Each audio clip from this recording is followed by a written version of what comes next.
Hello, my name is Isaac Lundgren. I'm a student at Arizona State University, Reginald Bolding's SPE 222 class, and today I want to talk to you about a condition that is the most prevalent of all disabilities in the United States, affecting 15 to 20% of all Americans. It often goes undiagnosed, untreated, and many times people don't even know when they have it. It's the condition known as dyslexia. There are several types of dyslexia that can affect the child's ability to spell as well as read. Trauma dyslexia usually occurs after some form of brain trauma or injury to the area of the brain that controls reading and writing. It is rarely seen in today's school-age population. A second type of dyslexia is referred to as primary dyslexia. This type of dyslexia is a dysfunction of, rather than damage to, the left side of the brain, cerebral cortex, and does not change with age. Individuals with this type are rarely able to read above a 4th grade level and may struggle with reading, spelling, and writing as adults. Primary dyslexia is passed in family lines through their genes, hereditary. It is found more often in boys than in girls. A third type of dyslexia is referred to as secondary or developmental dyslexia and is felt to be caused by hormonal development during the early stages of fetal development. Developmental dyslexia diminishes as the child matures. It is also more common in boys. Dyslexia may affect several different functions. Visual dyslexia is characterized by number and letter reversals and the inability to write symbols in the correct sequence. Auditory dyslexia involves difficulty with sounds of letters or groups of letters. The sounds are perceived as jumbled or not heard correctly. Dysgraphia refers to the child's difficulty holding and controlling a pencil so that the correct markings can be made on the paper.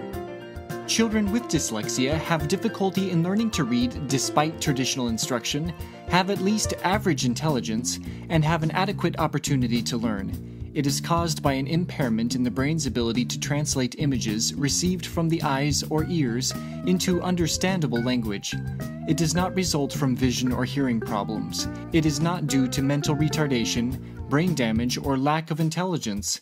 Dyslexia can go undetected in the early grades of schooling. The child can become frustrated by the difficulty in learning to read, and other problems can arise that disguise dyslexia. The child may show signs of depression and low self-esteem. Behavior problems at home as well as at school are frequently seen. The child may become unmotivated and develop a dislike for school. The child's success in school may be jeopardized if the problem remains untreated.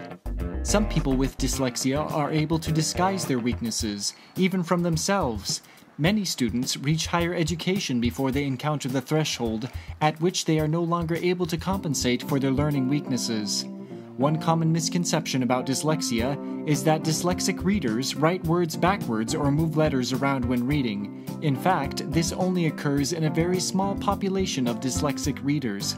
Dyslexic people are better identified by writing that does not seem to match their level of intelligence from prior observations.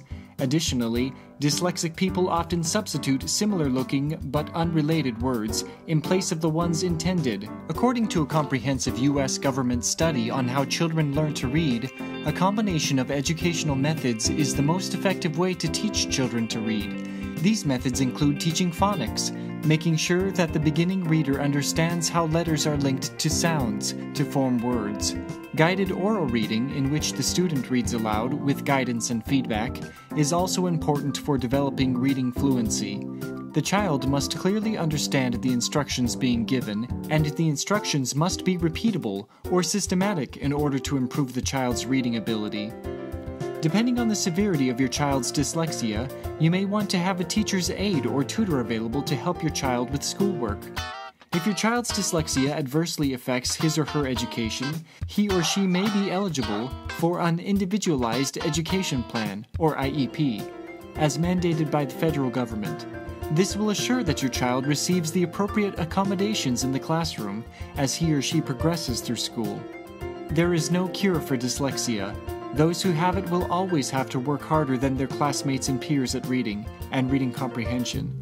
But these extra efforts will strengthen the mental capacities and characters of the individuals experiencing dyslexia, and they will be perfectly capable at contributing to their society in a personal and meaningful way. Thank you for listening. Please view some of these valuable resources for more information on dyslexia.